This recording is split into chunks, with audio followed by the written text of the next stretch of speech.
Welcome to today's session and thanks for joining.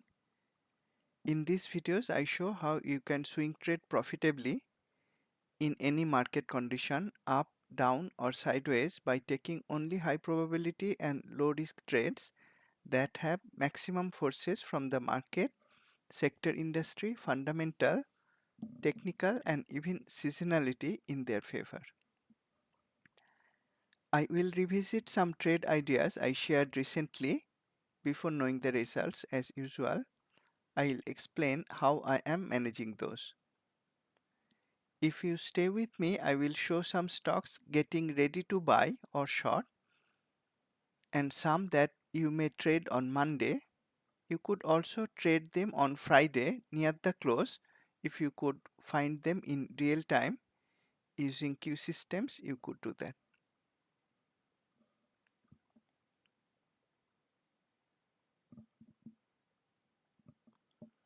When is it better to stand aside? Every situation does not lend itself to buying or selling with confidence. There are situations when it is best to stand aside. What are those situations? We will look at some of them today. From technical analysis, it is best to stand aside if there is no low risk buy point, even though the stock is bullish, or if there is no low risk short point, even if the stock is bearish. You can check that from Q at a glance chart layout. I will show examples of both of these later today. But technical analysis is not everything in Q 360 degrees trading. From fundamental analysis, it is best to avoid buying if the stock has none of undervaluation, high or accelerating earnings growth, high dividend yield. If none of these characteristics are present, it may be best to avoid buying that stock.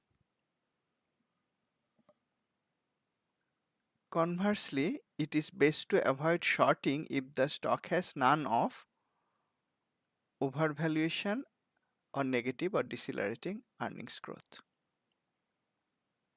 You can check this from Q Vital Fundamental Scorecard, and you can do that for the USA market as well as global markets. I will show examples of this later today. That is not all. From industry rotation analysis, do not buy if the industry score is weak or decelerating, and you may not short if the industry score is strong or accelerating. You can check that from QH Industry Scorecard. I will show examples of this later today. Now we come to the most important dimension, the market level. When do we stand aside from the market as a whole, and when do we engage? That answer is more nuanced than the other dimensions like fundamentals, technicals, and industry strength. Here we rely on a combination of breadth insights to decide if we are bullish or bearish. That is decided based on breadth insights, not based on individual stocks characteristics. And if all the breadth insights are aligned, we trade in that direction. If they are aligned bullishly, we buy. If they are aligned bearishly, we short, we engage. However, if we have conflicting information from different breadth insights, we stand aside. We also stand aside when the market is too high to buy. Last week's theme was assessing when it is too high. You may rewatch or watch that video to get more familiar with that concept when it is too high.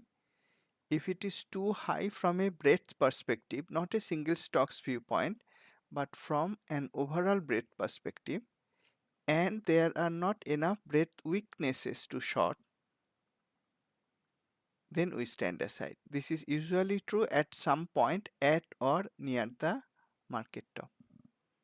So at or near market top, at some point, eventually it becomes too overbought to buy from breadth perspective.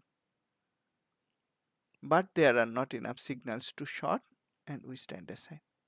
The opposite is true at the market bottom. Of course, currently we are not at the market bottom, we are more near the market top. How do we know these breadth insights? Q shows unambiguous and reliable breadth insights from multiple viewpoints, 10 of them actually. Q at a glance charts of market ETFs futures indexes, that is the external view. Then market breadth total view, internal health check, the broadest of them. From number 2, we may drill down to NYSE and NASDAQ composite breadth, and even to the major indexes breadth for Dow Jones Industrials, NASDAQ 100, S&P 500, Russell 2000 and S&P 1500. After that, we look at the mega cap index. They have tremendous impact on some pockets of the market and reasonable impact on every pocket of the market.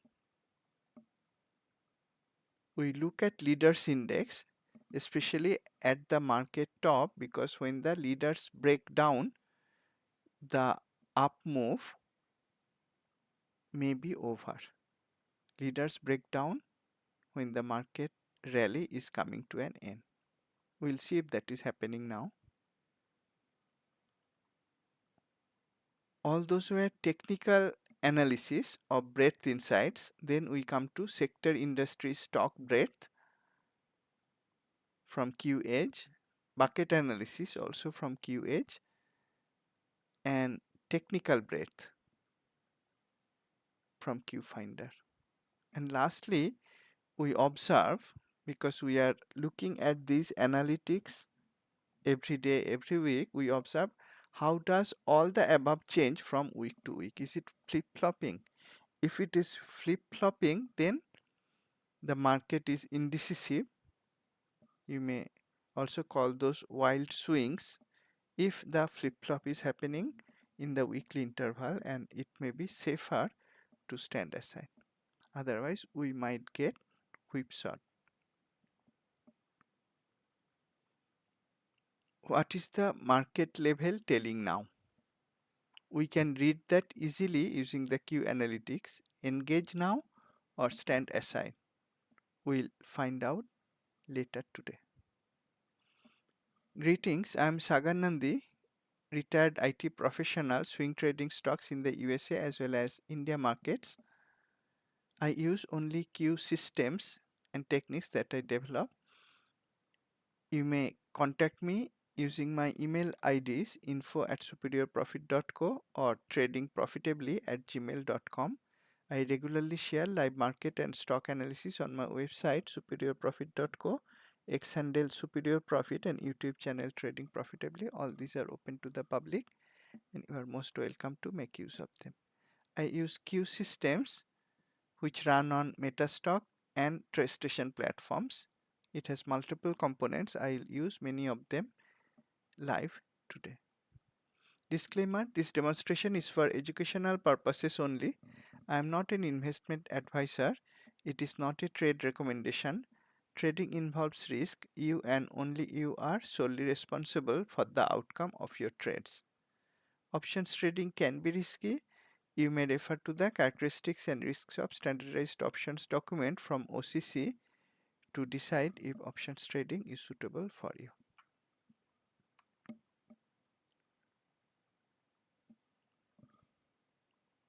Let's start now by looking at the dollar index.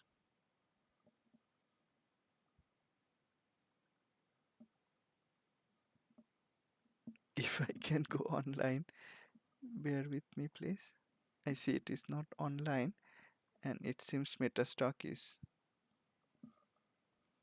not responding.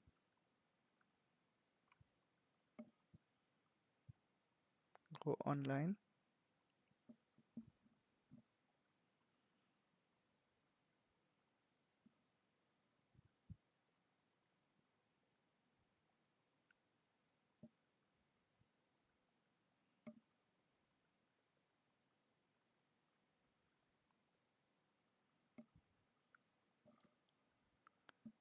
Let me reopen Metastock. Please give me a few seconds.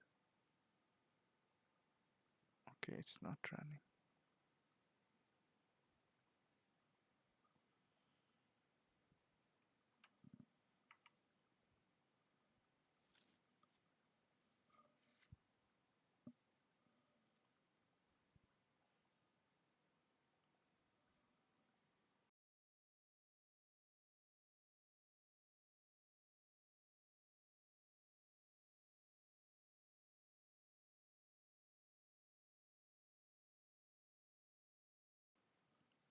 Sorry about that delay. I had to reopen Metastock. It is back online now. Let me open dollar index.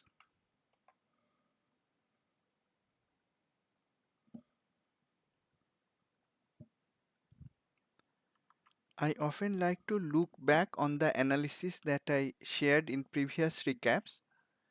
When dollar index was falling down here, I mentioned that it would be quite difficult for dollar index to break through all these supports in one go. The white direction line was there, watermark support was there, and maybe some trend lines were also there. Trend line got broken, but the other supports held and price recovered little bit. I also mentioned in the previous recaps that holding support would not necessarily mean, it could happen, but would not necessarily mean that price would go straight up to the trend line resistance. I was expecting price to hold, and it held. If you see this week's movement, it is pretty indecisive with a series of candles. In fact, all the 5 daily candles have upper tail as well as lower tail. That is very indecisive. We'll see whether it can go up from here. That may put bearish pressure on the market, or breaks support that may help the market going up. In any case, dollar index did exactly what we would anticipate by looking at the Q charts, and that analysis proved to be useful. In trading jargon, that is also called profitable. Dollar index has impact on all corners of the market, and another thing that has impact on all corners of the market, some corners more than others, that is the mega cap index. Let's look at the mega cap custom index in Q breadth. What is it doing? Notice that it displayed the bearish headwind in weekly right at the very top. Since then it pulled back. At that time, from bullish backdrop, it changed to neutral backdrop, and for 2 weeks in a row after that it changed to bearish backdrop. Bullish to neutral to bearish, and the bearish headwind caught the top very well. It was not easy for the headwind to catch the top, because prior to that mega caps were super strong, the strongest pocket of the market. You could also see that from the relative performance in weekly interval, sharply tilting up earlier, and after bearish headwind it is sharply tilting down. What about daily? In daily, the yellow direction line has broken. Currently it has lower high and lower low Therefore, it is technically in a downtrend. Friday's candle shape as well as Thursday's candle shape is indecisive, and on Thursday we have a bullish indecision signal as well. There is support some distance away both in daily and weekly. I am expecting mega caps to stop there, at least momentarily, just like I expected in dollar index. But that is some distance away. We have some more down move expected, but we have two indecisive candles in a row. Therefore, it is also possible for price to go up, and if it goes up, it will hit the trend line resistance very soon. And from trading perspective, I will be happier if it goes up next week and reverses from the trend line resistance. That will give me a lower risk shorting opportunity in one or more mega cap stocks. That is how I am reading it. It is already in a downtrend, and as of Friday's close, there are indecision signals, but there is no bullish signal at all.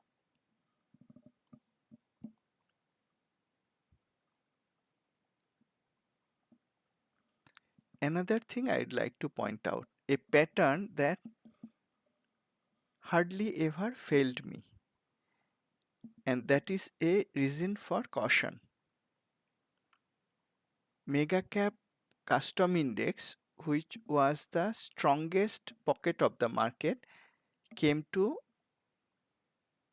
jump thrust high at price extreme high. It is also called unsustainable up move. But that is not bearish. It is unsustainable but not bearish. However, when that pattern, unsustainable up move, is followed by the parent of all bearish momentum, big move down 3, then my hypothesis is, and it has played out successfully over and over again, that the people who sold right at the top into jump thrust high at price extreme high, their selling may not be over in one day. Further down move is likely. That is a very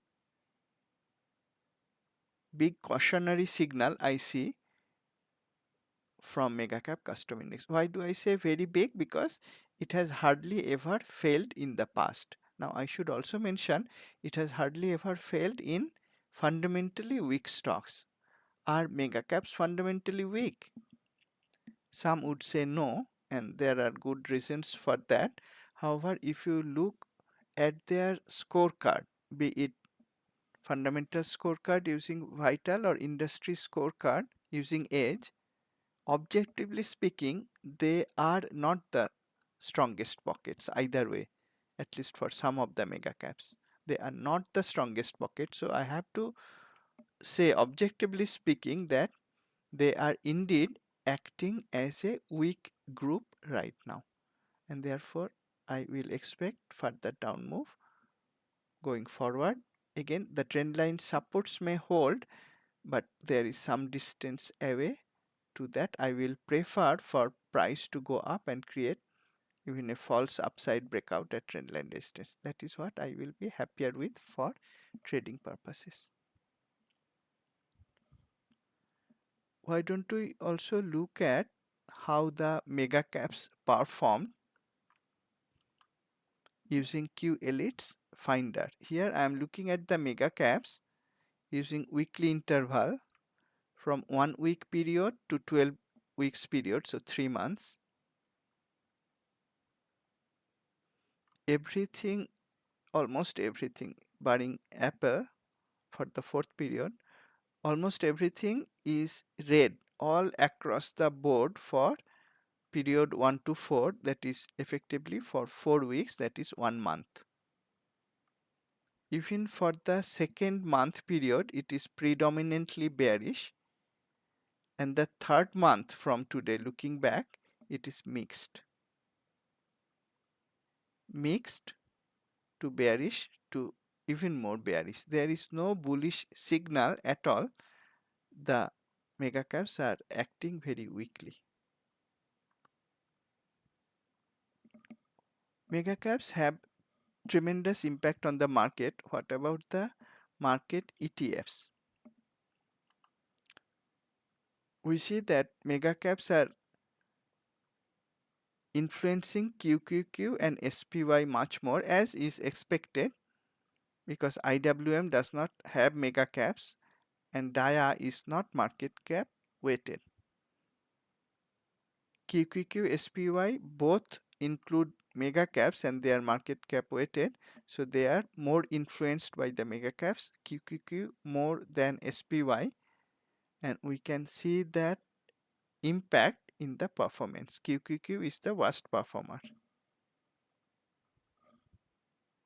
followed by SPY, and the best performer is, in recent periods, IWM.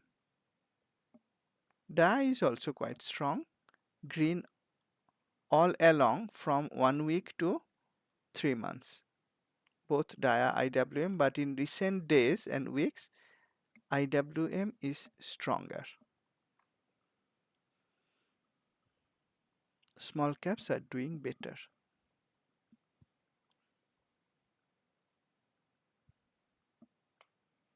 If you look back now, you would notice that I shared the short position on QQQ, and I took the QQQ short trade when it was very strong and just starting to reverse. And if you did not use the Q headwind signal and other Q reversal signals, you would not be, I think, willing to or even able to short QQQ at that time. But I did, and I came out with a nice profit. And now looking back, you think that it was almost by chance that I picked QQQ to be my short candidate at the market top and not the others. But it was not by chance. It was by careful analysis of the Q charts, Q signals, and putting my faith on that analysis because it has served me well over and over again. I shorted QQQ first, and QQQ indeed is the weakest of the market ETFs now. IWM is the strongest, but I would like to point out one thing.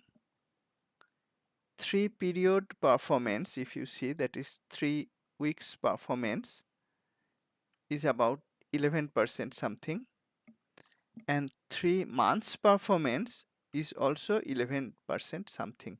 In fact, 3 weeks performance is better than 3 months performance. What does it actually mean? It means all the move and some more in IWM, the up move came in last 3 weeks. Before that, it was languishing for 3 months. For 3 months, it didn't go anywhere. Then in last 3 weeks, it rallied. Is it getting overheated? Let's find that out. First, let's look back to what I explained in the last market recap. I showed the weekly pulled back with high volume last week, but also mentioned that it held the watermark support, which was resistance earlier in weekly, it turned support, and I explained that whether it creates a false upside breakout, closes here, or it holds the support. In either case, the lower risk trade would be to the upside. That's why in the last market recap, you may rewatch the video again, my view was bullish looking at IWM. Indeed, that was very effective. Once again, looking at last week's webinar, you would see many people were not so bullish, but I was bullish because of this analysis of where is the low risk entry point? Is it bullish side or bearish side? It was on the bullish side last week, so I was looking for buying. That was perfect analysis. It went up and long trades would be profitable overall. That was last week's analysis. What about this week's view? Notice last week we already had jump thrust high at price extreme high. What is it called? Unsustainable up move at the top. But that is not bearish in itself. When we know that pause is coming is when we have big move down 3. That was not there last week, but it has come this week. This is the exact pattern that came in mega caps, and that is the same pattern that is coming now in IWM. Mega caps are some of the weakest stocks today. IWM is the strongest of the market ETFs today, and both of them are showing this, I would use the word ominous pattern of big move down 3 at price extreme high and jump thrust high. Therefore, this week my view is not bullish anymore. We don't have any short setup yet. We have an indecisive shape candle on Friday. So I'm looking for one of two things. One is for price to go up, create a false upside breakout. If that false upside breakout is successful, then I may start to look for shorts. Other people may not, and that is how my trading or Q trading is different. Now if you compare this pattern that I am describing with what I did in QQQ, I shorted QQQ just like this. I explained that in webinar at that time before knowing the results, when many other people would not short QQQ. Now they are thinking, how did I short? And this is exactly what I did. I looked at the lower risk direction. So that was one possible way. That is one possible way. I will start shorting IWM or small caps. The another possible way is that it does not go up to create the false upside breakout, but it falls and takes out the low of this red candle. Why that red candle is important? Because that red candle had big move down 3. Some bigger players sold heavily on that day. They took a pause, but if that low is broken, probably they or somebody else is again starting to push the price down. In either of those cases, I am going to start to short small cap stocks. And of course, I will short the weak fundamental stocks. Small caps have many weak fundamental stocks that rallied. Remember, all the rally in IWM happened in last 3 weeks. Last 3 months, it was not going anywhere. And last couple of days also, it is not going anywhere. We have an inside candle this week. So I am looking for shorting now based on either of these two scenarios, and I am looking for that because of this pattern that has hardly ever failed me. That was the strongest pocket of the market. What about Dia?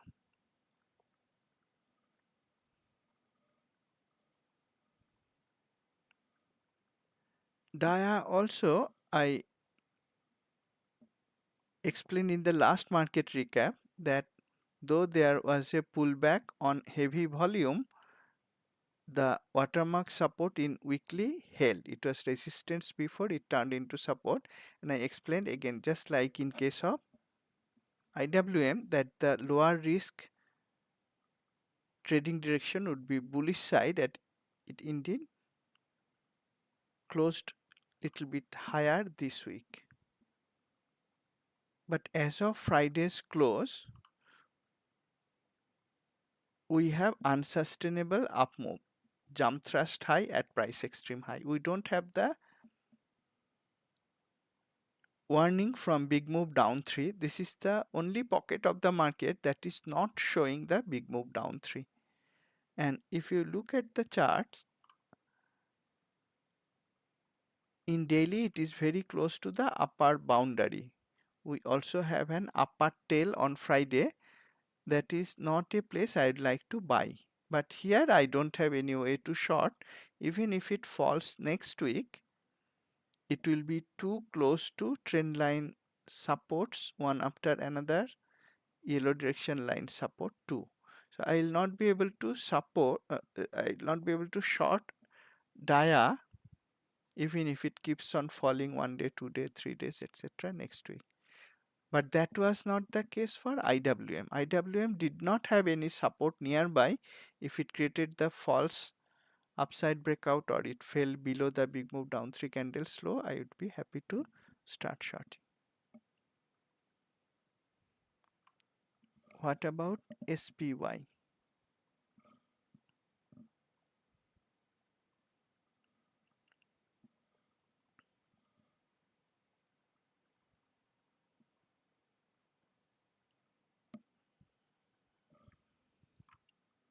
Weekly memory trend line support held. That is what we would expect.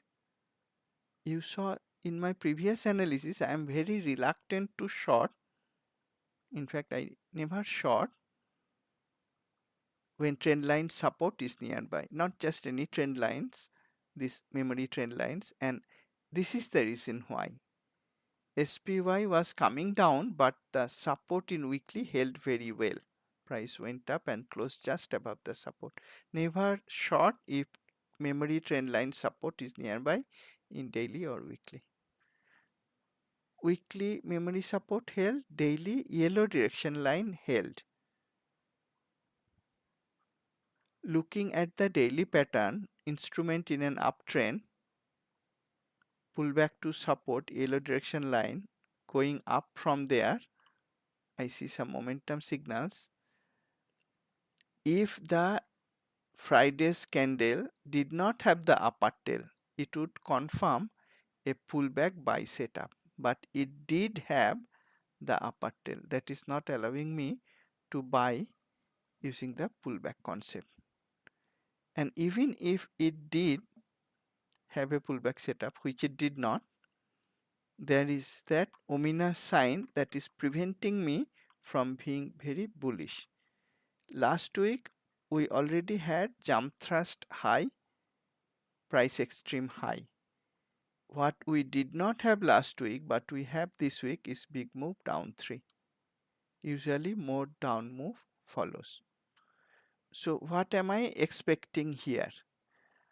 Either for price to break below the yellow direction line and weekly trend line support early next week, I'll be starting to short again if that happens, or I'm expecting price to go up little bit but fall down again, probably creating a lower high, thereby giving me a flow trend following short setup with low risk at that point. In either of these cases, I'm looking to short, but if it keeps on going up and up and up, am I willing to buy?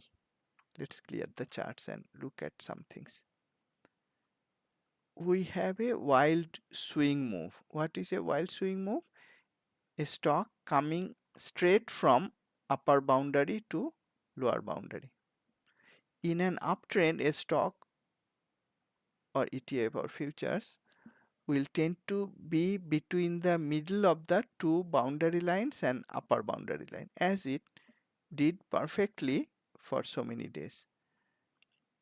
Then instead of stopping or hovering around the mid line, mid area, you can say value area in terms of technicals, it sharply came from the upper boundary and fell to the lower boundary. That's a wild swing. If it is wild swing, it is not safe to take a long trade immediately after that, because more likely than not it will go up maybe in the value area may try to even go up little bit more, may even go to the watermark resistance, but I am expecting it to come down from any of those places. One possibility is right now it starts to come down, other possibility goes up little bit but creates lower high, comes down. Another possibility is goes to the watermark resistance created by the bearish headwind, multiple of them comes down from there. Each of those possibilities will give me a lower risk short entry point. But if it goes up, am I going to get a lower risk buy point? No. Why? Because of the wild swing, and of course because we already have a big move down 3 at jump thrust high, price extreme high. So I am not excited to buy SPY at present. Wild swing is also one contributor to that, not only big move down. And QQQ, interesting, isn't it? For so many instruments, you see the bearish headwind cautioned us about holding long positions. And now if you look back, I shorted QQQ around this area. Very perfect timing indeed.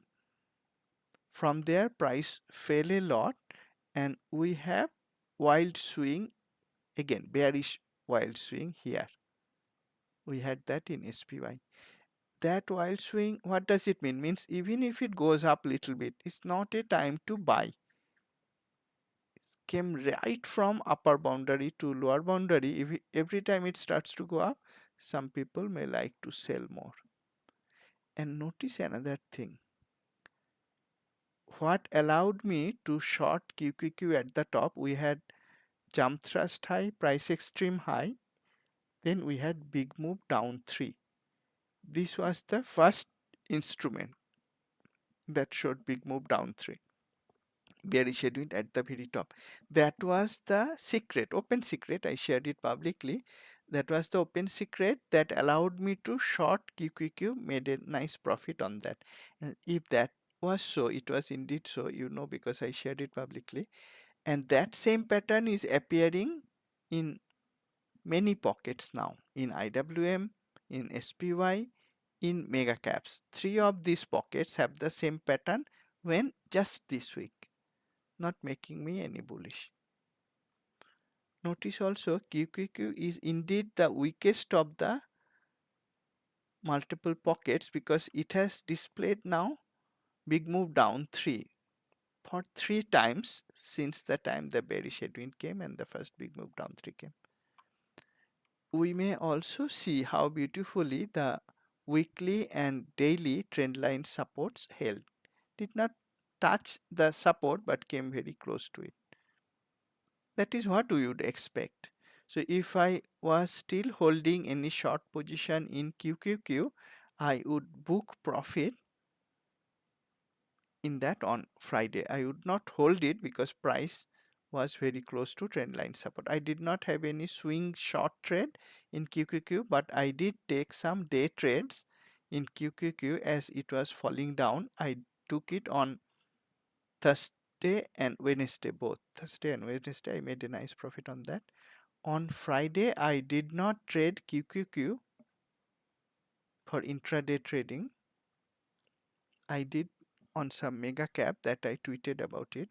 I made a nice profit in that mega cap too. In any case, we have a bearish wild swing and it is the weakest of the market pockets. Even if support is there, unless some of the mega caps give very positive earning. What does it mean, positive earning? Meaning after the earnings results, stock should start to move up. Just reading the earnings comparing with expected earnings data is not enough. The stock has to actually move up and keep up, not just move up and fall down again. If that happens, then mega caps may start to be in favor again. It is earnings season. Several of the mega caps earnings are coming soon, including Apple. That is one thing that may trigger a bullish posture on QQQ. But barring that, barring that mega caps being bullish, suddenly there is nothing on this chart that is letting me be bullish. In fact, if it goes up, creates a lower high somewhere here, I'd like to short.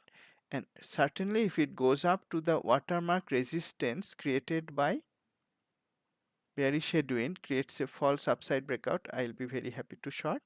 And if it breaks the trend line supports next week itself, I'll be very happy to short there also. On the upside, I'm not very happy to buy anytime soon.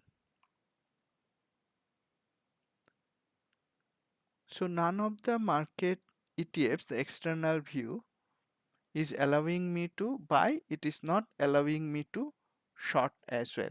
I am getting ready to short, but as of now, I am not able to short any of them. That is a time to stand aside. This week's theme.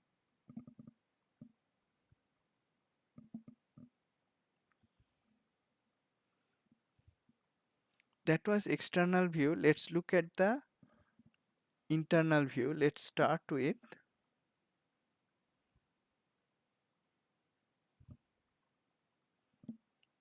the market breadth total view.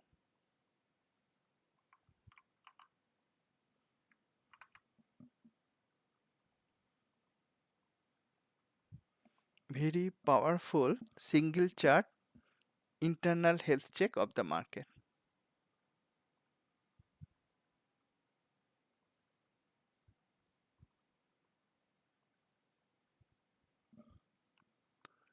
Let's look back. It is very useful to look back.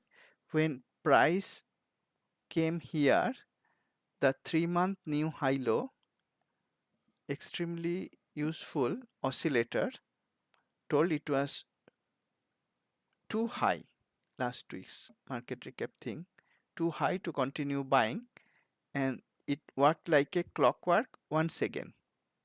Worked like a clockwork previously, worked like a clockwork once again. Price came, or 3-month new high low came from extreme overbought area to neutral area, and it held the neutral area.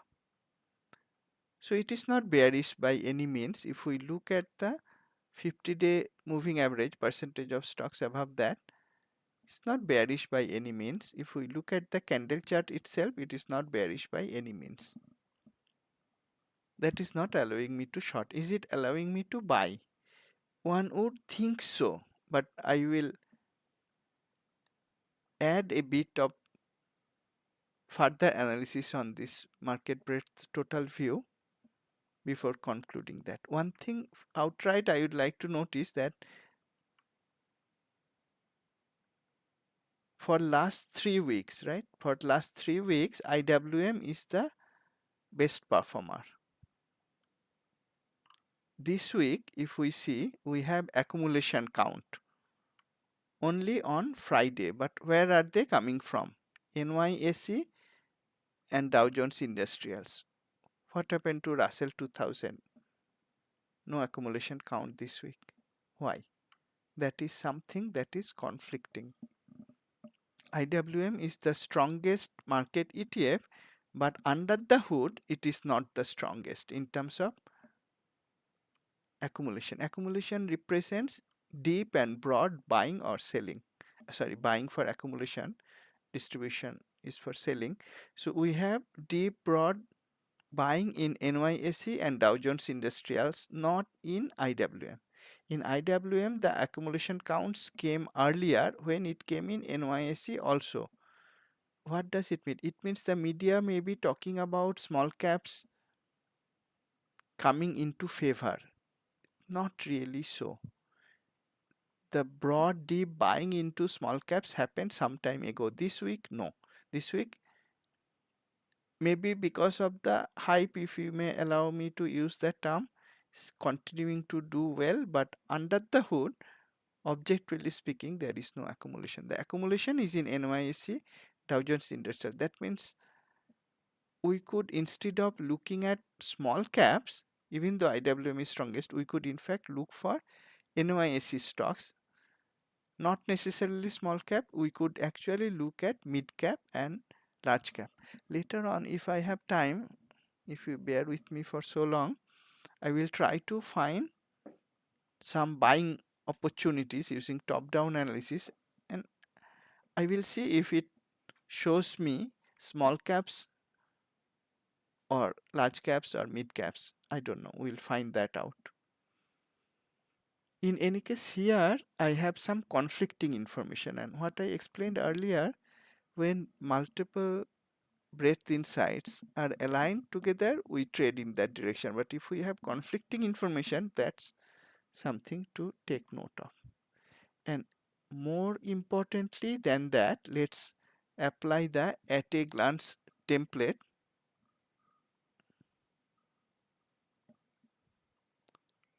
on this candle chart. Once again, the weekly trendline support held. In the last market recap, I mentioned that if this weekly trendline support breaks, that will be a cause for concern. But once again, here also it held support. It held support in multiple ETFs also. The yellow direction line held support. One would expect that it would give a pullback long setup on Friday, but it did not because of the upper tail in the candle. Instrument in an uptrend, pullback to support, go up from there. But by the way, here there is no momentum signal that we saw in another instrument. So here pullback setup would not be applicable, and I would not buy anyway because of the upper tail. But more than that, what we already had earlier last week was jump thrust high, price extreme high. What is it called? Unsustainable up move. But it is not bearish yet. What we have this week, once again the ominous pattern, big move down 3. In QQQ, after big move down 3 came at the top, unsustainable up move, price came down a lot. Why would I think anything else for this broadest of all market views, market breadth total view? I would not. And that is why even if we had a pullback setup, we did not, but even if we had a technical pullback setup, I would be very reluctant to buy. And now if it goes up little bit, I'm looking for it to create a lower high and give me a flow short setup. I'll be very happy to short there. Or if it goes to the watermark resistance, creates a false upside breakout, I'll be very happy to short there. If it breaks the yellow direction line in daily and trend line support in weekly immediately next week, I'll be very happy to short there. We also have a wild swing from upper boundary to near lower boundary. That along with the big move down 3 is not allowing me to be enthusiastic about buying. This we are looking at breadth inside. It's not making me enthusiastic about buying, but on the other side of the coin, it is not allowing me to short also. That is a time to stand aside.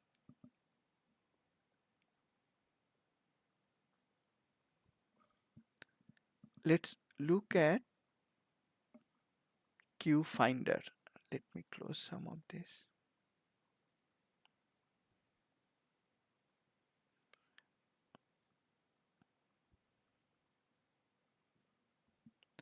Technical breadth. For swing trading, it is very important to know how the technical breadth is, because buying stocks, we make profit only if the stocks go up. This is current week's technical breadth weekly. It is looking very bullish. Let's look back. What was this picture last week? If I remember correctly, it was bearish, and last week in the weekly interval we had alert from the bearish headwind signal. And I remember I mentioned that though overall on the market I was having a bullish stance because of the way the IWM and DIA held support last week. I'm looking back last week. Because of the bearish headwind, I projected that the stocks that were at the very high price level, remember bearish headwind that too in weekly comes at very high price level, I expected them to come down more because of the bearish headwind that came last week, the alert here. And that indeed happened. Mega caps, among others, came down from the very top. That also came true. You could profit from that. I shorted some of the mega caps for day trading. I profited from that. And you could also buy some languishing stocks. Again, I was bullish on those stocks in last market recap. That also turned out to be profitable. Both sides of the market turned out to be profitable. Moved exactly as I anticipated. Exactly as what Q Finder told us. What about this week? This week, we have no scope to be bearish. There is no headwind alert or any other alert to be bearish. It is bullish across the board for weekly, you can say. And daily for Friday also, it is bullish across the board. Technical Finder is telling me that technical breadth in Finder is telling me it is okay to look for some buys. Not a lot because of the concerns I shared earlier, specifically for the wild swings that were bearish and certainly for the big move down 3 that came. Multiple instruments at jump thrust high, price extreme high. But still, technical breadth is allowing me to look for some buying candidates. But let's look at the market breadth even more. Remember, I mentioned we had 9 angles of looking at it. I'm looking at some of them, and let's look at sector industry stock breadth using QH. This is looking very bullish. So bullish that I will say that it is getting overbought. Now look back. Again, last week I had a bullish view on the market that played out beautifully. Others might not be bullish. I was bullish, played out beautifully. And now others may be turning bullish, I don't know. But it is certainly looking overbought. And again, the jump thrust high, price extreme high, big move down 3 is not making me bullish anymore. The big move down 3s came this week. They were not there earlier and other than in QQQ. So this is looking very bullish. Technical breadth in Finder is looking very bullish. I would expect from this that a significant percentage of stocks are above upper Bollinger Band, and that is a conflicting information that I am getting, conflicting signal. Very few stocks are above upper Bollinger Band. What does it really mean? What stocks went up recently? Let's think about that. The stocks that went up, they were languishing for a long time. Some of them were undervalued. I understand they can certainly go up when growth stocks come down, but some of them had no strong fundamentals at all. They also went up. Not everyone, but many of them went up. Small caps are best performers. Small caps are not necessarily the strongest fundamental stocks. It can be, but not always.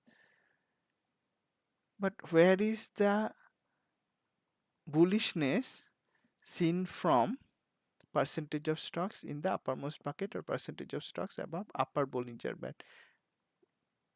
Very contrarian information from here, opposite to what I would expect by looking at sector industry stock breadth, opposite to what I would expect by looking at Finder weekly and daily technical breadth. That conflicting information is also causing me to stand aside.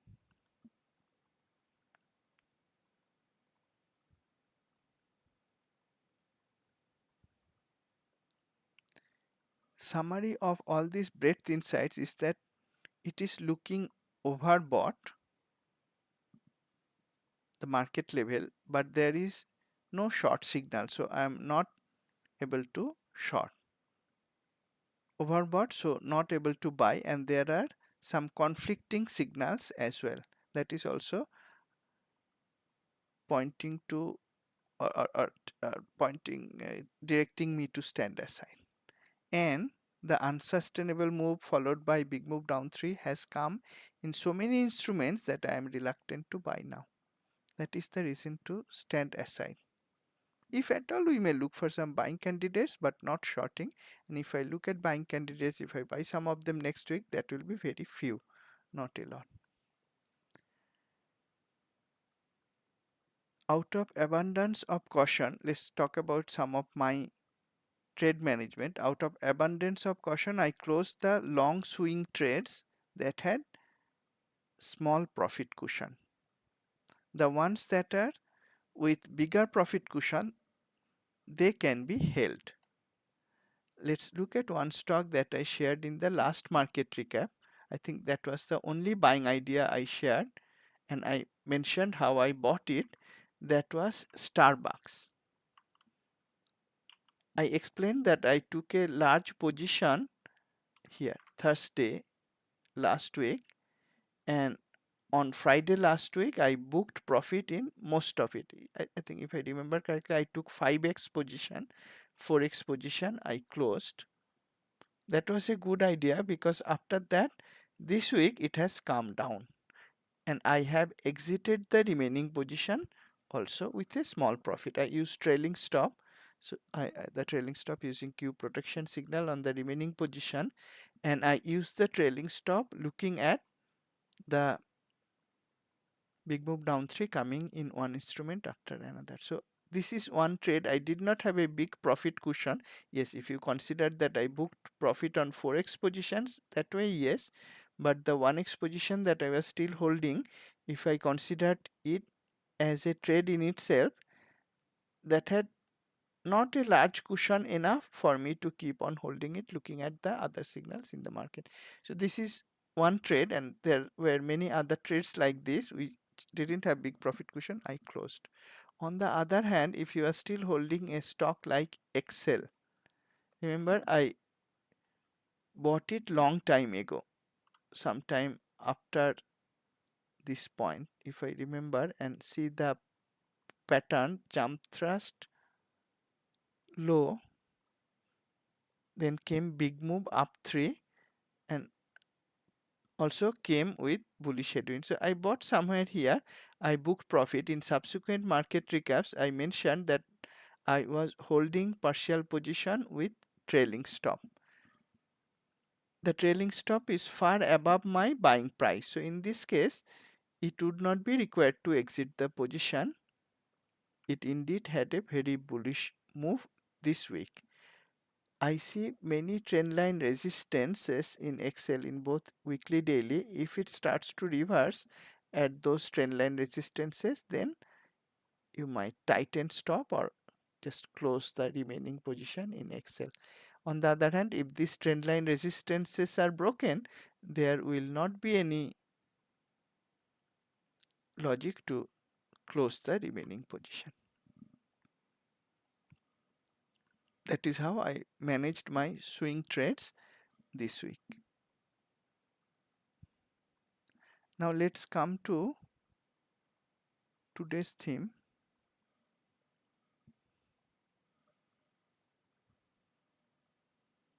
I'm already at 1 hour point.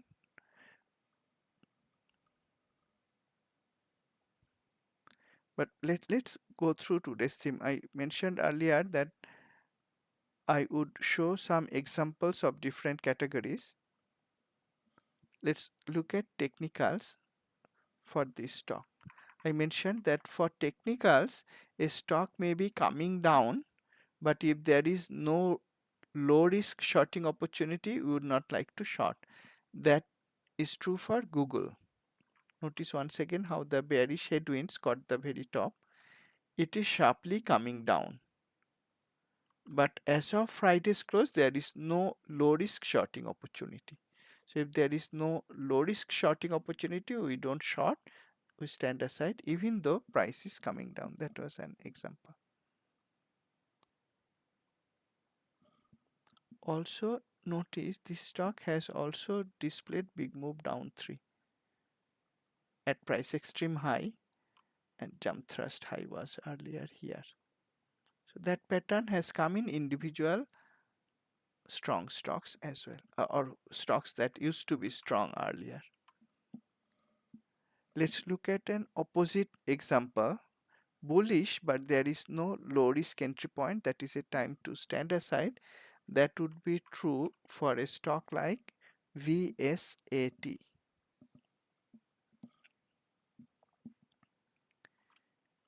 Indeed, it has a very strong breakout in weekly with big move up 3 in weekly.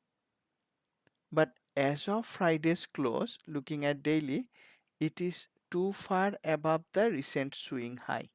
So in my approach in Q guidelines, though it is looking very bullish, there is no low risk buy point. That is the time to stand aside. Notice also when it was not time to stand aside. We had a big move up 3 at price extreme low. Bullish headwind preceded that.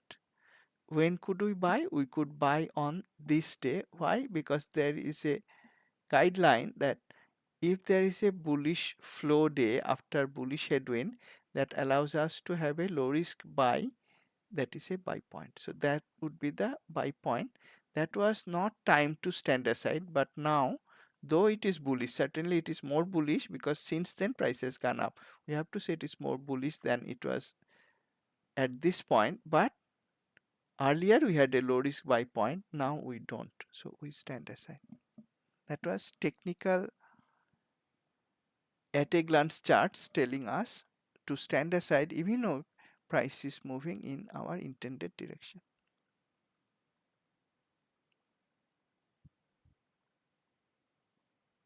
Let's look at fundamentals now. Let's look at this stock SPWR, and if I can generate the scorecard.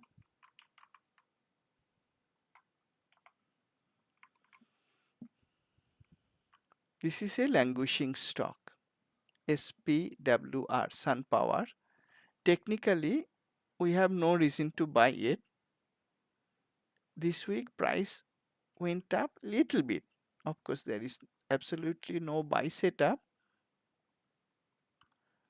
That is technicals, but also fundamentally, even if it had technical buy setup, I would not buy because see the stock in Q Vital, overvalued, very high negative earnings growth, no dividend yield. What did I mention? If none of these attributes are looking bullish, it is time to stand aside in terms of fundamental analysis. Even if the stock gave me a buy setup, in this case, technically also buy setup was not there. But what I'm saying that even if technical buy setup was there, I wouldn't buy. Why would I buy a stock like this fundamentally so weak? Because there are plenty of strong fundamental stocks giving technical buy setup. I would rather buy those fundamentally strong, technically strong, and even industry strong. Let's take another opposite example, a stock that is fundamentally very strong, SKYW. Let's look at its technical charts. SKYW, Sky West, I think. Yes, Sky West. It fell sharply in daily. It even fell with big move down 3. And yes, weekly support is nearby. One support is broken, daily support, this one is broken, another daily support is nearby. But if we even ignore the supports, technically we think it is falling sharply, are we going to short it? My answer is, why will I short it looking at its fundamentals? It is undervalued even at a high price level. A stock that is undervalued even at a high price level, that is a very strong stock. On top of that, it has a very high earnings growth, accelerating earnings growth and holding steady revenue growth. This is not a stock I'd like to short, even if I had a technical short point, which I don't have, though on Friday it fell sharply. So I might have looked at the sharp drop in Friday on Friday and think of shorting if I did not look at fundamentals, but looking at fundamental I wouldn't. And of course the trend line supports are also there. So that is a way to use fundamentals to stand aside. And about industry, that is also very important dimension for my trading. Let's look at this stock LKQ. Generate its scorecard as well. LKQ. I'm explaining how I'm using the different dimensions to decide if it is all right to buy or short, or should I stand aside. This is for industry analysis. So let me go to Q Edge to look up the industry score. LKQ, notice that its industry is one of the strongest in terms of strength as well as in terms of acceleration. This is not a stock I would like to short, even if, as you can see in technicals, it fell down. Yes, this stock fell down sharply, but interestingly, once again, the watermark supports held beautifully. Even if that did not held as beautifully as it did, the supports did not hold as beautifully as it did, I would not like to short a stock like LKQ in this case, because the industry distributors is not only one of the strongest, it is also one of the most accelerating. So why will I try to short a stock in the strong industry? I would like to short stocks in weak industries. This is using industry rotation. And let's also look at an opposite example. Let's look at this stock KNX.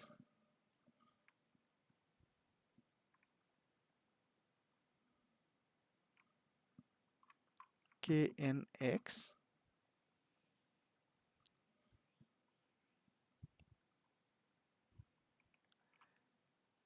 This stock is up last week.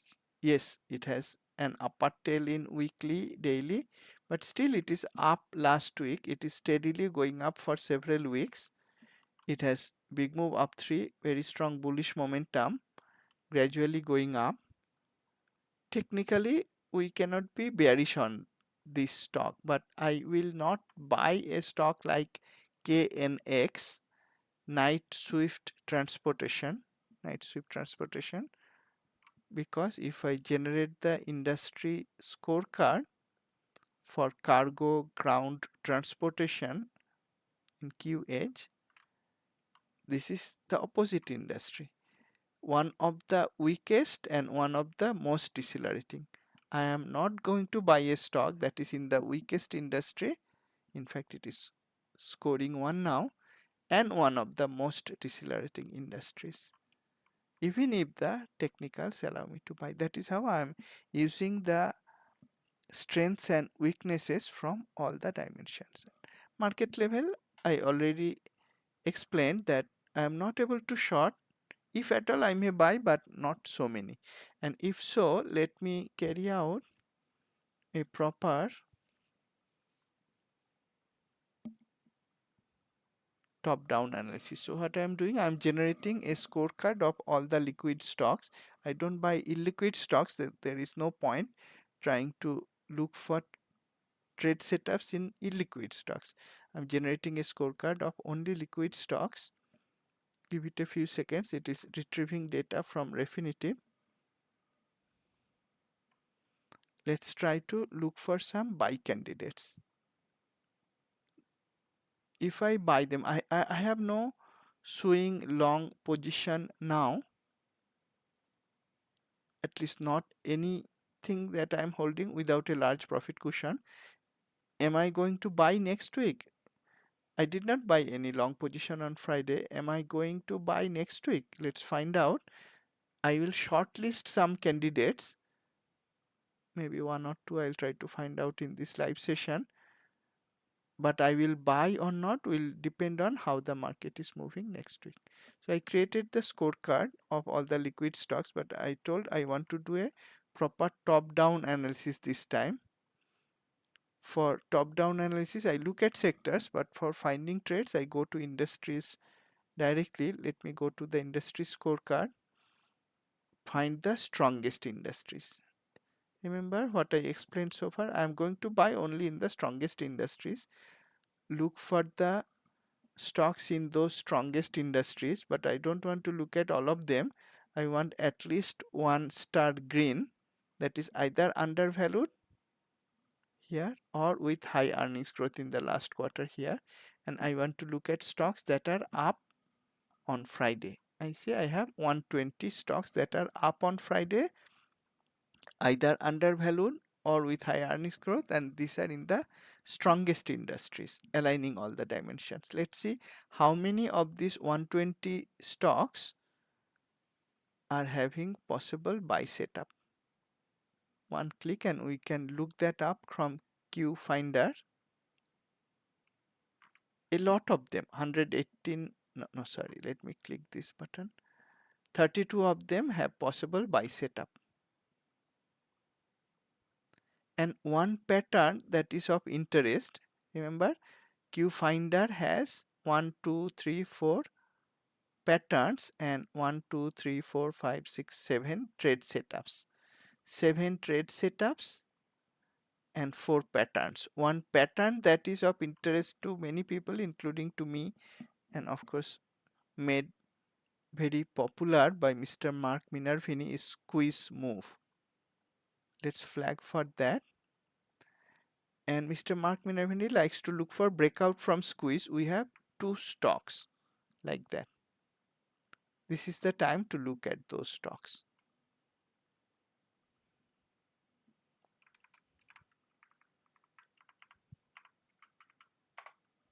And by the way, when I opened it at a glance, I immediately noticed that one of them is at price extreme high, Ryan, RYAN, that is the ticker, and the other one, interestingly, is at price extreme low, that is IGT. Both are giving breakout from a squeeze. And of course, IGT has a possible flow setup and gap setup as well. So it has 3 possible trade setups, and Ryan has only breakout possible trade setup, but both are valid breakouts. Why I came back here, we could look that up in the chart also, but one is at price extreme high, one is at price extreme low. Which one would you like to take? It may depend on your trading style. Let's look at Ryan first, RYAN. Very strong stock, no doubt about it. Had a huge gap up here, which broke through the watermark resistance created by the bearish headwind. By the way, that bearish headwind caught the swing high of that time nicely. This was a strong breakout, and as is often the case, it pulled back, retested the resistance, which then became support. Then it moved inside a triangle and just on Friday broke out of the triangle. RYAN is a possible breakout setup from a squeeze. Let's now look at its one-page scorecard.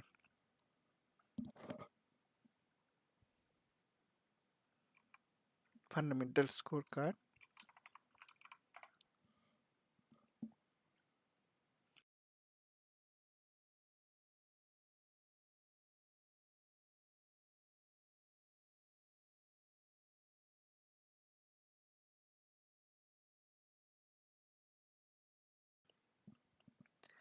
While it is retrieving data about peers, let's now look at its industry. We know it is one of the strongest. That's how I did the top-down analysis. But now it is time to look at that single industry, that is insurance brokers, one of the strongest, and it has remained strong for a while. That explains that why this breakout is from a high price point, because the industry has been strong for quite a while. Going back to the stock scorecard, it is a high growth stock, profitable stock, and insiders are buying. Earnings growth going up, revenue growth came down but holding steady, not a big drop from 22.5% to 20.6%. Came down little bit, but earnings growth is steadily going up and earnings growth is high enough. It is giving a breakout from a high price level and it is steadily going up. This earnings season, the earnings is nearby, 1st August. So that is one thing you may consider before buying. And notice one thing, now retrieval of data is complete. 100% of peer stocks went up. So not only is it strong relatively, the industry is strong in itself also, very strong. 100% of peer stocks went up. That is one of the buy candidates. Let me keep it on my panel. And the other one, interestingly, also squeeze breakout, but it happened at price extreme low. IGT, International Game Technology. Price extreme low, and if I scroll back little bit, it in fact came to jump thrust low, price extreme low.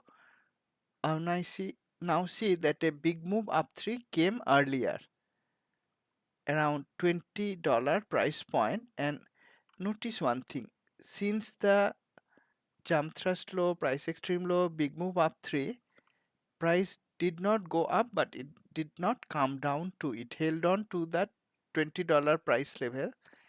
And only on Friday it had a huge breakout in both daily and weekly, with again the second time we had big move up 3.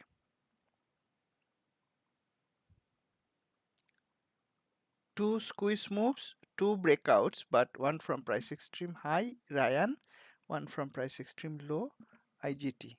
Now it's time to look at the one-page scorecard for IGT.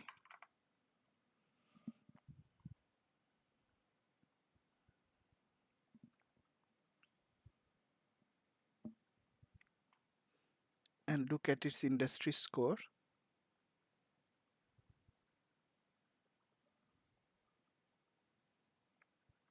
Interesting, perfect match. And remember, I mentioned earlier in a different context in terms of market analysis to decide whether to go long, short, or stand aside. I said if everything is aligned, we go long or short. If aligned to the bullish side, go long, aligned to the bearish side, go short. If conflicting signals are there, stand aside. We saw in case of Ryan, R-Y-A-N, Ryan or Ryan, the industry score was strong for a long time and we have a breakout from high price level. They are all in sync. We can trade that. And here also is the opposite case. We have a breakout from low price level and we know the reason why now. They are in sync. The industry was weak for a while. Now only it is becoming one of the strongest with very strong acceleration. So we expect such an industry stock to break out from low price level by looking at the industry scorecard from last 1 month to 1 day during market hours. It will show real time. So they are in sync. I'm happy to buy this stock also, and let's look at its fundamentals. Compare with Rian. Rian was high growth. This is also high growth. Rian was not undervalued, and that is expected because price already went up. But IGT is both undervalued with high earnings growth, and it also pays some dividend, more dividend than Rian. Of course, it is a lower price stock, expected to have a better dividend yield, expected to be undervalued. So those are coming true, steadily going up. And here also 94% of peer stocks went up in casinos and gaming. So industry is strong in itself also. Another thing not to be ignored, whenever I see this cell light up, it's a box stock. Thanks to Mr. Ian Woodward who invented this concept. I learned it from Dr. Jeffrey Scott. Thanks to both of them. They are invaluable part of my trading. Whenever I see box stock, I never ignored them, and it is a breakout from a low price level. I understand that. When I look at the industry scorecard, I understand that why it is breakout from low price level, and it is a box stock. That gives me even more confidence to buy. And again, earnings season is here, so we may take that account. Next earnings is on 30th July. If we buy, how we are going to use the instruments to buy it if we take a long position. If you carry out the 360 degrees analysis, top down like I did, or bottom up, that you could do, or fundamental first or seasonality first if you like, you will most likely find other buying. I would not like to short now in this current market. Not a lot of buying, but you could find few more buying candidates using the same systems. You could do that in real time also. If you did that on Friday, you could buy some of these on Friday itself. If you are still with me, you are amazing people, amazing traders. Thank you for that. Let's end today's session here. Thanks a lot for joining. I look forward to seeing you in my next session, most likely next weekend. Have a great weekend. And as I always say, as these live examples, my follow-ups hopefully show, there is no reason not to do that. Trade profitably. Thank you.